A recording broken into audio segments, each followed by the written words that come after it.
You are now listening to the Select Gaming Podcast. We talked in the past about Final Fantasy VII Remake and you know, at the beginning of it, I was excited. I was kind of excited because I think a lot of people forget that this sort of concept, it started in the PS3 days. Do you remember back in the day where they had the tech demo and they showed it? They showed it at an E3. Squaresoft or Square Enix, they came out, they showed the tech demo, and then we never heard about it again. You remember this? Yeah, it was like a technical demonstration, Yeah. but it was I mean let's call it for what it is. It was a bait for It was a pre-rendered video. Yeah.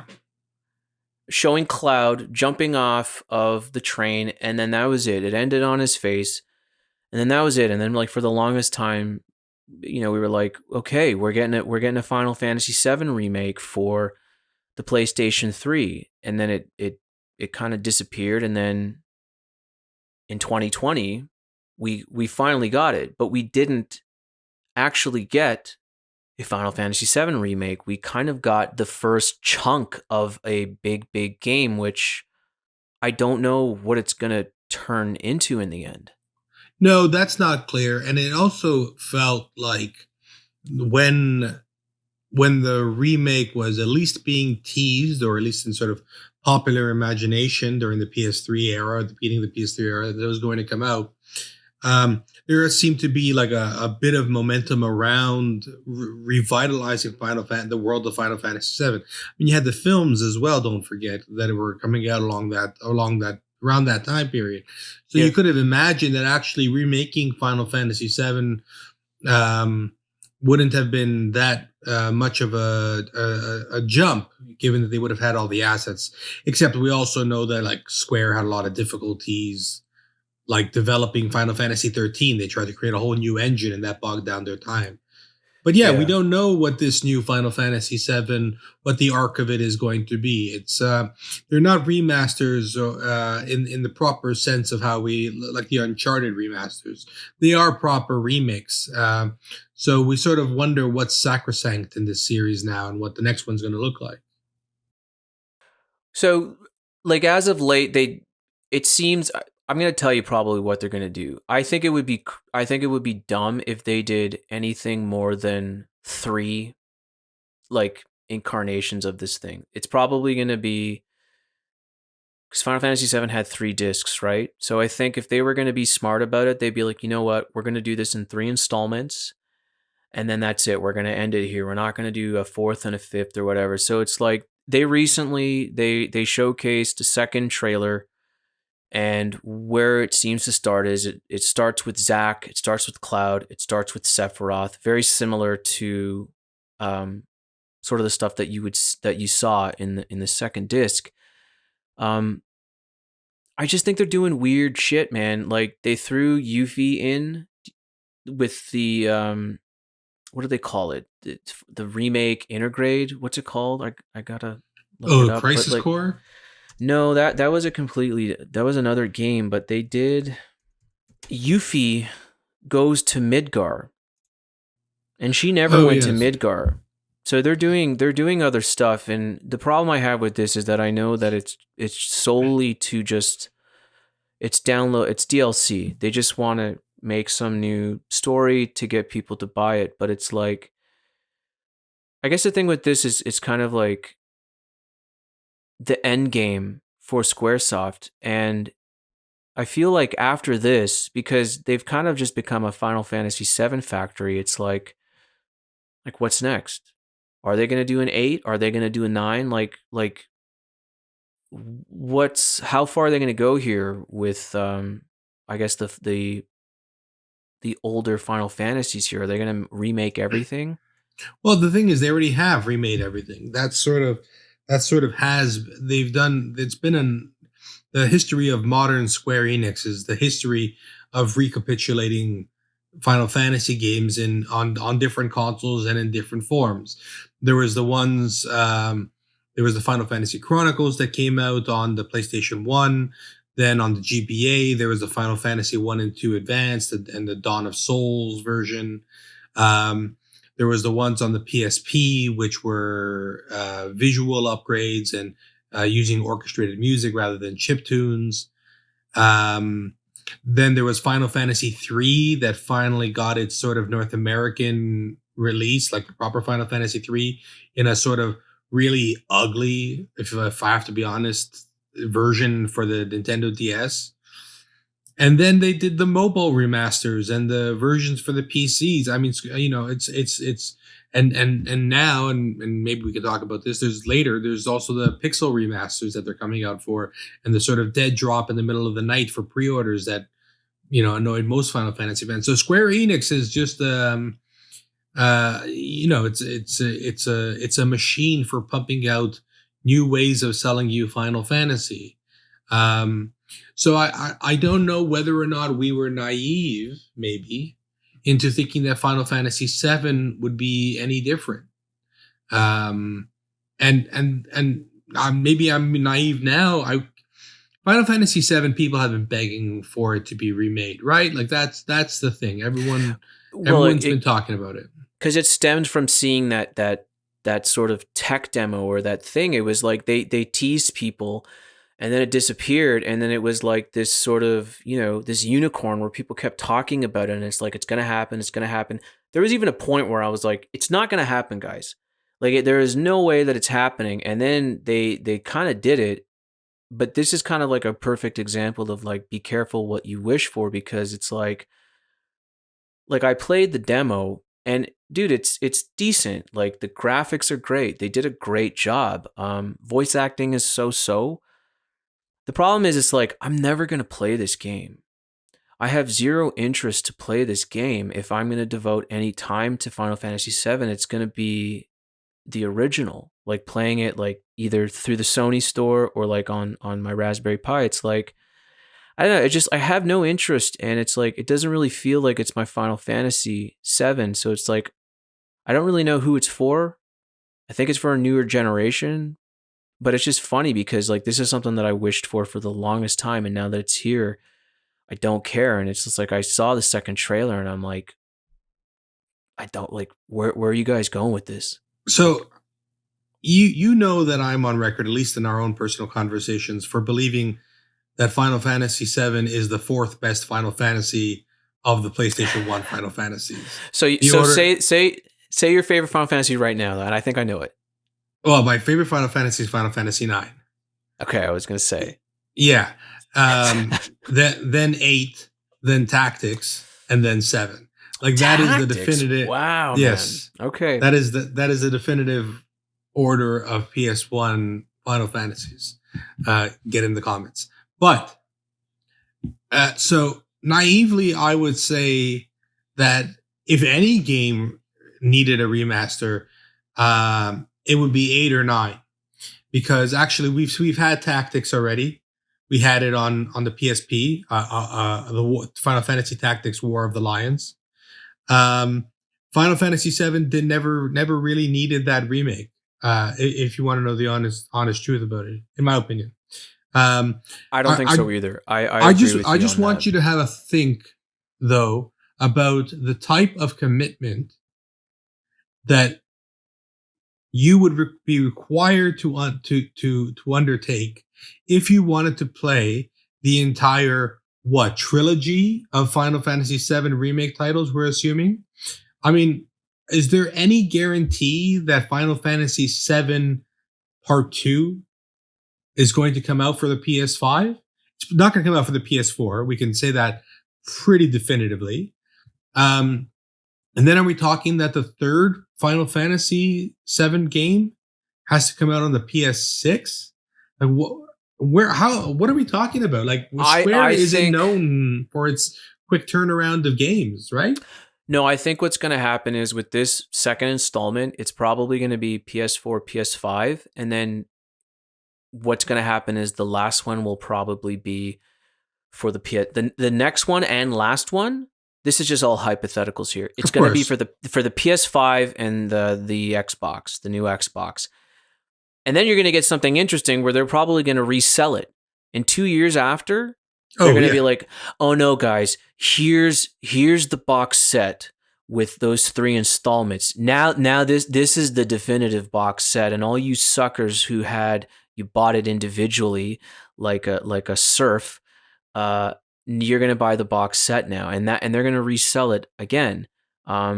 With like the Final Fantasy VII remake intermission, the Yuffie DLC that you talked about. It'll have all that stuff combined on there. You know they're gonna do that, but it's just like, you mentioned something to me before, and it had something to do with Aerith, the character of Aerith, and you said something to me, and at a Dairy Queen over a Peanut Buster, and a Blizzard, and that's I remember you're like, where we hold all of our philosophical conversations, all of our where we hold court and speak about the philosophy of Final Fantasy. Yes, that's right. So you said something that they're going to change the story of Final Fantasy VII this installment, and I thought that was interesting if they do that. Well, look at it this way. Spoiler alert: she dies in the end of the Final Fantasy VII original. First disc 1, Aerith dies. If you haven't played it, I'm sorry. It's been 30 years. You got to get on that shit, guys. It's been 30 years. It's been 25 years. Sorry you weren't born then. Look, in all likelihood, you need to do something different, right?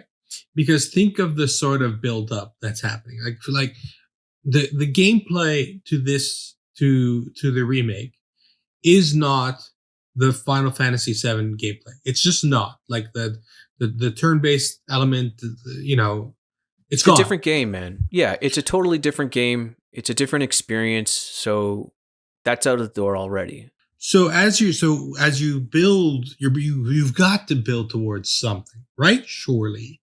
Think of all the games in the past few generations where the second or third game, they've changed it up significantly. And I'm not talking necessarily about Japanese games, just games in general. Metal Gear Solid 2, where you're not playing as the main character.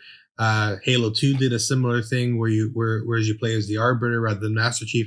I just have this sneaking suspicion that after all this time, the Square is going to potentially act cowardly about it, right? Like, and do the thing that everyone imagined or wanted to happen. Like I seem to recall games coverage at the time, like OPM, maybe not an official PlayStation magazine, but like certainly in the web forums of the day being like, oh, if you want to save Aerith, you actually have to do X, Y, and Z impossible tasks. Yeah, just like how to unlock Shenlong or whomever in Street Fighter, right? It's just mythical nonsense. And so, you Square has already sort of like capitulated and found itself bowing down to the logic of people wanting Final Fantasy VII remakes.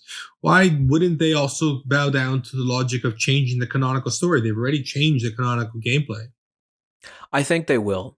And this would be the only instance where I would be okay with that, because that would sort of be the only thing to get me interested in actually partaking in it, or at least like I would definitely like watch a long play of it. I mean, dude, here's probably this is what's going to happen for sure with this second installment. So I'm willing to bet that something in this second installment, something is going to happen to Aerith. She will either live or she will either die. And if she lives, because one of the original writers said that she was never meant to die.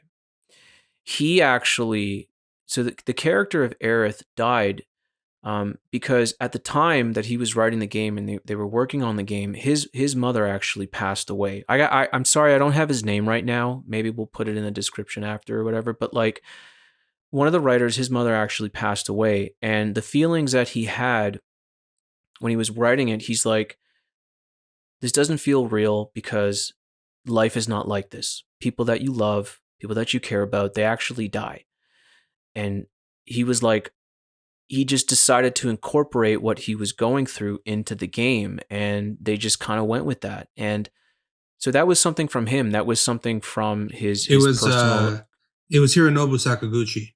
Okay, so Hironobu Sakaguchi, this is so he actually incorporated what was going on in his life, and he translated it into this story. And originally, Aerith was not supposed to die, and he incorporated that into the game from his personal experience. So it's like, in a weird way, with this remake, it could kind of be something like, I don't know if he's involved with the new remake, but like this whole process of like, okay, at that time he was grieving and whatnot. Maybe this is kind of a nice way to kind of like have a rebirth, and like this character somehow, like, dude, I don't know, like maybe she lives. Maybe she's the one who like defeats Sephiroth at the end, and maybe like Cloud dies in this version of Final Fantasy VII as like the noble hero that like gives his life for the cause or some shit. Because like, dude, Cloud is an asshole in Final Yeah. Fantasy VII. Like, Cloud is he's the biggest jerk up until like the last hour of the game. He finally, everything clicks in and he gets into it, where it's like from that trilogy, it's like Zidane is like the happiest from Final Yeah. Fantasy IX. Squall from Final Fantasy VIII, he's a little bit shy, right? He doesn't know who he wants to be yet, and then it's like he kind of comes out of his shell, after like disc 2. But like Cloud is the biggest jerk all throughout the game. So I don't know. Like, I would be totally okay if they changed it, because it's like similar to how like you have stories in like a multiverse, and like, things happen in different versions, or like even like with the Marvel stuff, you have Spectacular Spider-Man and Amazing Spider-Man. It's like those are stories that are significantly different, but it kind of like in the same context. It's like, maybe that's what this is. This is like a multiverse story, and they do something interesting with that to get people to want to play it. I think so. So number one, I think you're totally right. I think it's sort of baked in the cake that that Aerith might come back. I think that's my sense of things. I think the first game, the first disc, the first part, however you want to describe this remake, the terminology is never going to be neat and tidy for it. The first download, The first, yeah, the first yeah. 35 gigabyte installation that you need to do on your system. The most expensive. I mean, the most expensive disc 1 in PlayStation 1 history. But in any case, I think disc 1, as it were, sort of had the sort of gameplay changes. I think there's going to be some sort of new story beat that's going to come in, and I think that's going to likely to be it. I will say personally that I would love nothing more for them not to change anything. If anything, I mean, I would make her death even more grim and well, not necessarily brutal, but just like heartbreaking and devastating. I mean, that's the point, right? That's the point of Final Fantasy VII, is like it's characters who are fighting for a better world, and they continue to do so after part of the people they're fighting for, or one of the reasons that they're fighting, has been lost, right? That's the point of it. So like, short of a perhaps a crucifixion, I don't think you can kill her as fast and as intelligently enough. Like, I think her death has to be brutal, emotionally brutal. But maybe it's at a different part. Maybe it's at a different part that's way more shocking, right? It gets you this. Maybe people who played it the first time, and then it happens when they least expect it, and it's like, oh shit, like what? Or some other twist, right? Like how she dies. It's like, maybe like Mercutio and Romeo and Juliet, like he gets in the way of two people fighting, and actually Squall or like Squall comes out of the fucking woodwork and actually murders her, or Cloud more likely murders her. But I mean, it could be Squall. You never know.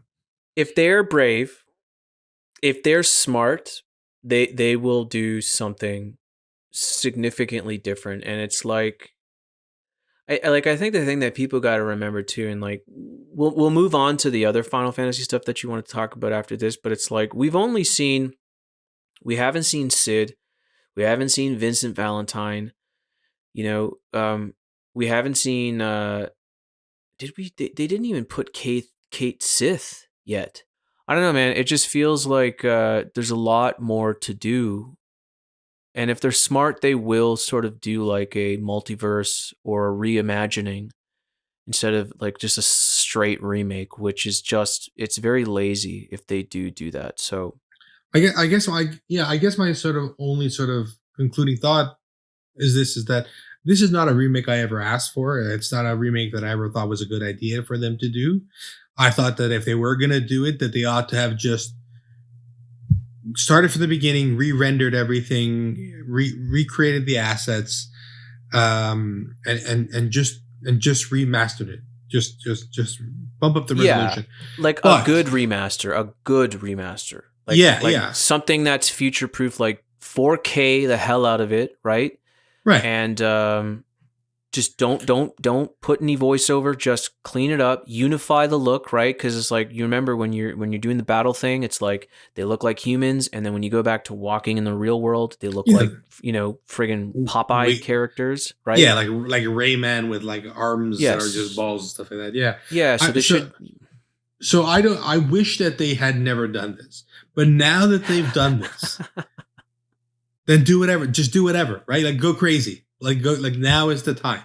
If you're gonna do this, go crazy. I'll just say as a word of caution is that actually the you and I were actually, I think, kind of outliers in our opinions of Final Fantasy VII, which was that we weren't all that hot on the idea of it coming out, and then when it did come out, we were sort of lukewarm on it, in the sense that we didn't want to get to the end of disc 1 and then have to wait another 4 years to play it. I'll just point out that the history of Square and Square Enix iterating on their games in the same console generation is not a sterling one. Like the last time they did this was 10 and 10-2, and then it was 13 and then 13-2 and then 13-2 Lightning Returns. And those games got progressively worse, although I do have a soft spot for the 13-2 sort of like J-pop aesthetic. But all of this is to say is that if they had done what they did for Final Fantasy 12 with the Zodiac Realm or Zodiac Reborn remaster that came out for PS4, I would be much happier. But instead now they've gone crazy with what they've done. And if they're going to go crazy, I say go crazy, but I don't necessarily know that I'm going to be along for the whole ride. We'll wait and see. I just really hope they don't capitulate to weirdo fantasy desires to see characters resurrected as if that. Look, that's the realm of fan fiction. Keep that to fan fiction. You have the canonical story. You ought to maintain it. Unless you're just going to redo the whole thing, at which point you shouldn't have called it Final Fantasy VII. Yeah. I mean, yeah, dude, I think you are correct on that. One last thing, and then we'll move on to the other Final Fantasy stuff. But it says here that unfortunately for PS4 owners, Final Fantasy VII Rebirth won't be a cross-gen release like the first part. I don't believe that for a second. We'll see, but right now it says that it is for the PlayStation 5 and says it's unlikely to come to the Xbox Series X or Series S. I don't believe that for a second. I think that that's a lie. I think it's just early Square Enix, being like, oh no, we love, we're Sony and blah, blah, blah. And it's like, they're going to be like, we got to make more money, guys. Throw this on, the other stuff, because like they already did that for this. Isn't the 7 remake already on Xbox? I don't know. I know. Yeah, I know. Yeah, it's on Steam. Windows. It's on Steam. It's not on Xbox. Okay. No. Okay, so it's on Steam at least. So just to be clear, the official names is Part 1 is Final Fantasy VII Remake Intergrade, Final Fantasy VII Rebirth. So what? So already, I'm already confused as hell. Right. This is like the Nova Crystallis world that was circulating in the final. So I'm looking forward to Final Fantasy VII Reincarnation, which is going to be the third part. And of course, the third part is only the first half of disc 3. So, Final Fantasy VII Retirement is going to be the inevitable part 4. And knowing Square's history with games, we'll be well into retirement by the time we actually get them all. So.